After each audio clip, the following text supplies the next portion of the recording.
Hi, my name is Sarah Mesley. I'm a broker associate and a realtor in San Diego, California. And in this video, I'm going to attempt to explain pretty much everything about how the real estate industry works in the United States. I've had quite a few questions from people who are living outside of the United States. And I think a lot of the misconceptions lie within not understanding just the business of real estate agents in the United States. So we're going to talk about what it takes to become a real estate agent, how brokerages run, how agents get paid, but also just agency. So what is buyer's agency, what is seller's agency, dual agency, and then what it means to be actually unrepresented. In the United States, it is relatively easy to become a real estate agent. You simply take real estate courses, and those are approved through the state, so they can be in person, typically at a community college or a college, or those can be even done online. And the process is not like 4 years like a degree would be. It's typically around 6 months, depending on how quickly you go through it. So it is something that someone can do while they're working in another job, or even maybe right out of high school potentially. And as soon as they go through their courses, they're going to take a final test. Then they're going to take an in-person test, and basically it is licensed through each state individually. Once they pass, they are a licensed real estate salesperson, and then they are essentially supposed to join the national, the state, and the local association of realtors. So the association of realtors are our kind of governing bodies. In theory, it would be possible to sell real estate as a licensed real estate salesperson or even a broker, which is the next step up, without being a realtor, but it would be very, very difficult because that is how we have access to the multiple listing service and also to all of the forms that we need. We call them, for example, I'm in California, we call them our CAR forms, California Association of Realtors. That's where we access everything from our purchase agreement for when we're representing buyers, our listing agreement when we're representing sellers, and everything in between, from addendums to final walkthroughs to requests for repairs. And again, like I mentioned, MLS access. So you will find almost no real estate agents who are not realtors, if that makes sense. So once they become a real estate agent, they simply pay their dues, which are quite pricey, and then they join the national, state, and local association of realtors.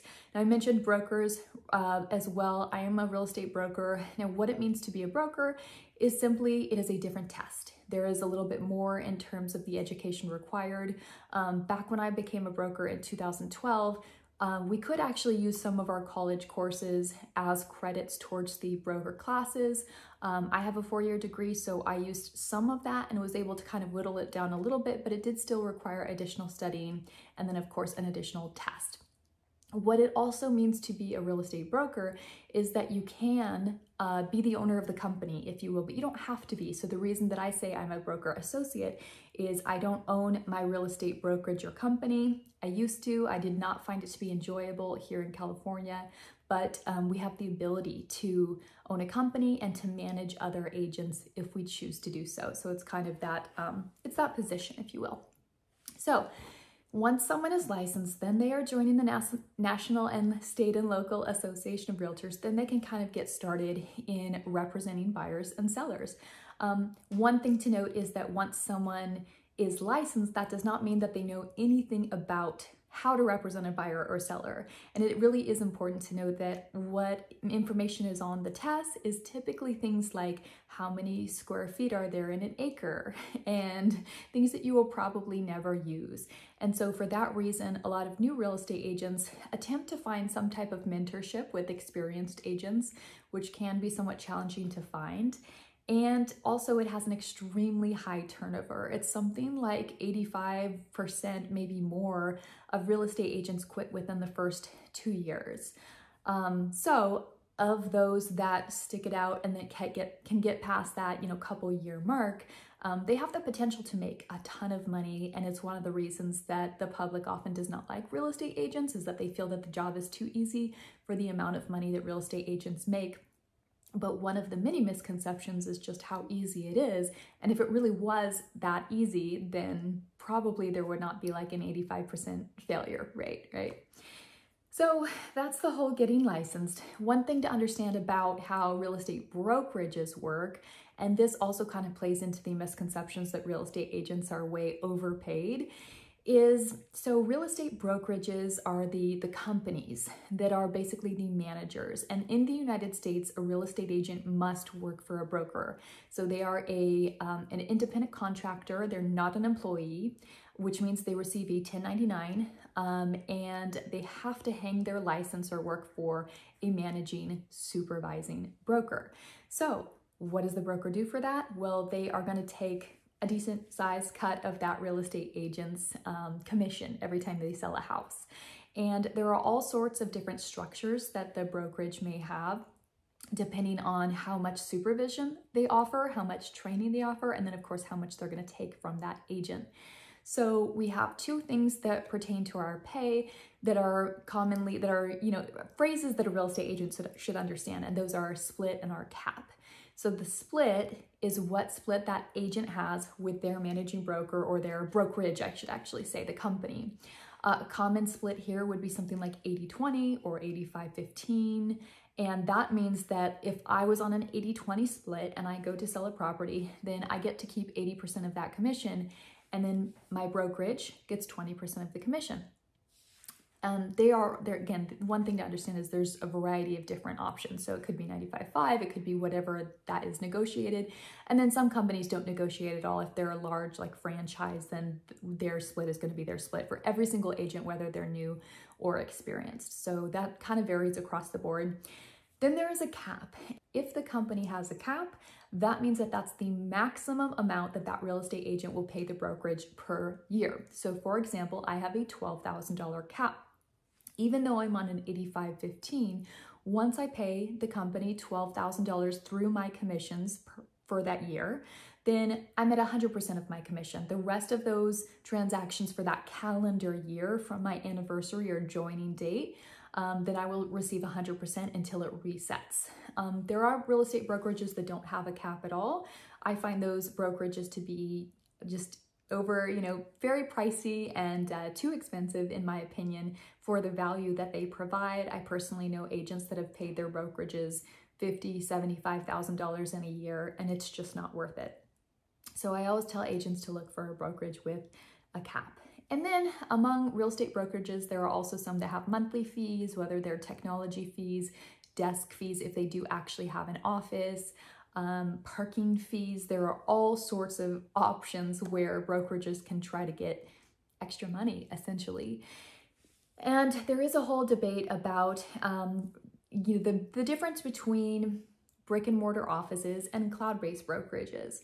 And many years ago, every real estate firm or brokerage was a brick and mortar office. And that is because there was an MLS booklet, and people would have to come into the office and take a look through the booklet of what properties were available. They couldn't easily access this information online. We didn't have Zoom, we didn't have FaceTime, we didn't have anything like that. So things have changed significantly now. And what I'm finding now is, though, there are still a decent number of brick and mortar offices throughout the United States. Many of them are suffering. Many of them are passing their high rent costs on to their agents and charging them more. And then the cloud-based models are really thriving. So a cloud-based model is essentially where the real estate agent works from home primarily. Personally, I've been working from home for the past 15 years as an agent. I find it to be where I am most productive, to have a home office, because a lot of the times we're actually not at home anyway. We're out showing properties to our buyers or meeting them at a coffee shop, having a buyer consultation for a listing appointment or a pre-listing appointment. We're meeting them in their home. So we're really driving a lot and being out and about anyway. But anyway, so the cloud-based models are really thriving because they tend to have less fees. They tend to have a lot of trainings that all of the real estate agents can access online, whether those are Zoom trainings or maybe recorded trainings via something like YouTube. And the agents can access information like that. They can contact their brokers for support, either via phone call, email, Zoom, something like that.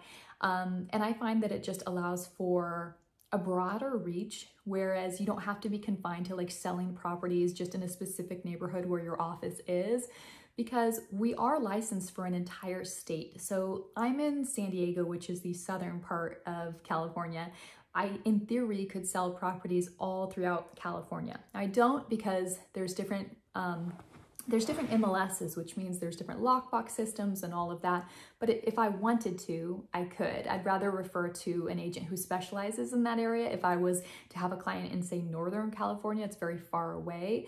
But we are licensed to sell properties throughout that state. Agency is essentially where we represent a client, a buyer or seller, and we have a fiduciary obligation or duty to get them what is in their best interest and what it is that they want. It means that we put their needs first.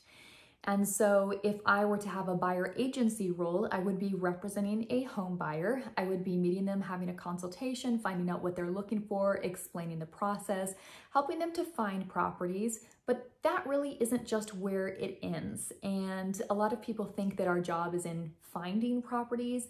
It's actually easy for buyers to find properties that they like online now because they have websites like Redfin and Zillow and companies that are essentially brokerages, but they publish the MLS information or they syndicate it online. So just because a home buyer can find properties that they like online does not mean that they should represent themselves, because the job is quite a bit further than that. We're often sending them properties as well. Then we are arranging for and showing them the properties that they like. And then from there, we're recommending a price that we think would get accepted. We are guiding them on the pricing. And then once we get an acceptance, we are walking them through the entire escrow process, which is the period in which we're under contract. And that process is typically anywhere from 21 to 30 days or so.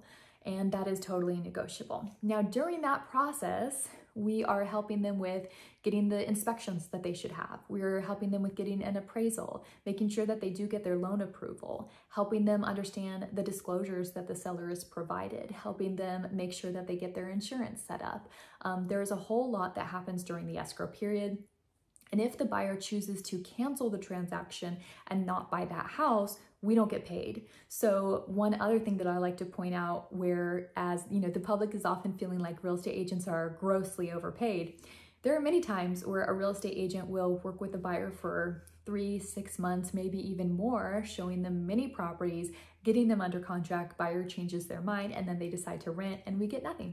That is a risk that we take. We only get paid, whether it's as a listing agent or whether it's as a buyer's agent, when the transaction successfully closes.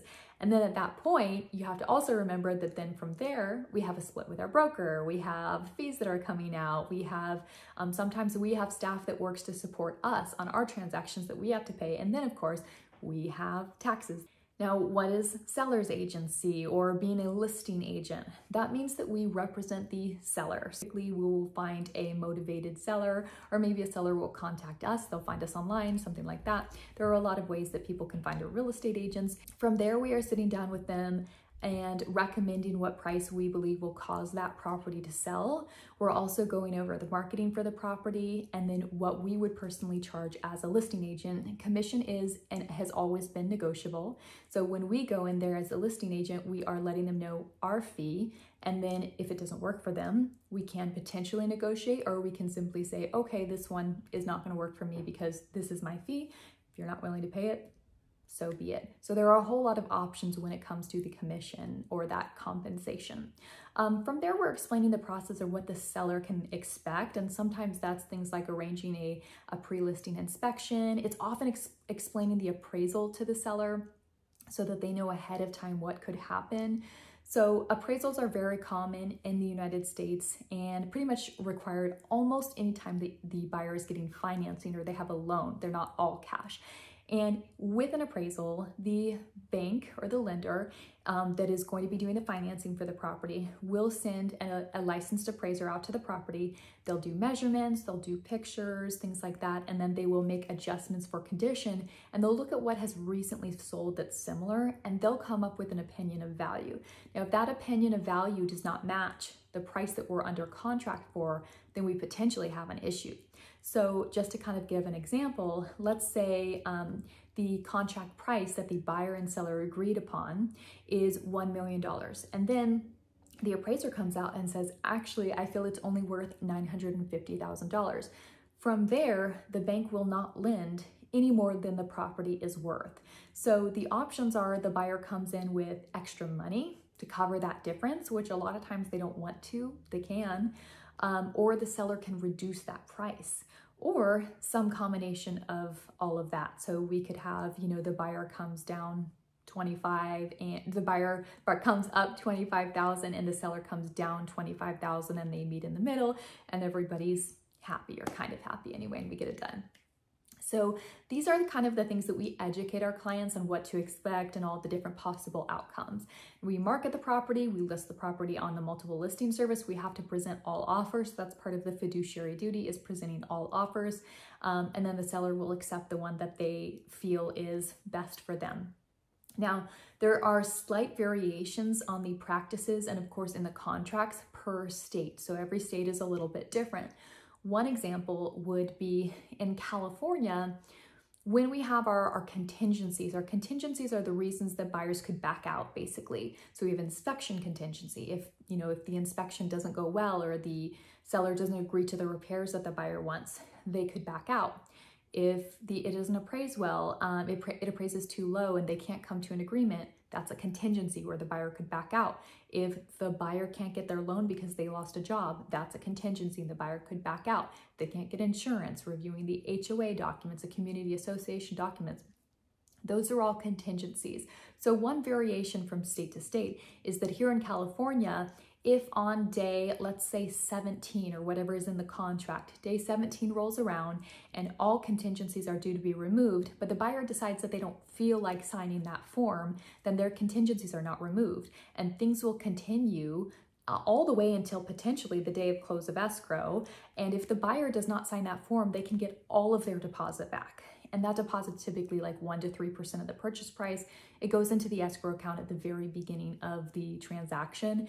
And so the important thing to remember here is that in some states, they're very buyer-friendly states, and they protect the buyer more than they protect the seller. And then other states are quite the opposite. So in California, it's very low risk to buy a property. It's actually quite difficult to lose your deposit. I've never had a client lose a deposit in 15 years. You just have to be smart and be careful. Whereas in somewhere like Texas, let's say your option period or your contingency period rolls around, that day comes, your money is no longer refundable. You're either buying that house or you can back out, but you're not getting that money back out. And, again, that money is often, from hundreds, if it's just an option period in somewhere like Texas, to many thousands of dollars potentially. So slight variations between state. Those are kind of the differences between agencies, whether it's buyer's agency or seller's agency. It's also important to understand dual agency. There are, I think, around 7 or so. There's some states that dual agency is illegal. It's not allowed at all. And then in most of the states, it is legal, but you have to have the seller and the buyer sign, basically stating that they understand the risks.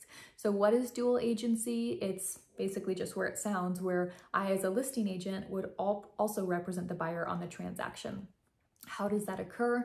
Typically, I have a listing. I would publish that listing in the MLS, begin marketing it, and then someone who doesn't already have an active relationship or a buyer-broker agreement signed with the buyer will call me and say, I'm really interested in that property. I saw that you're the listing agent.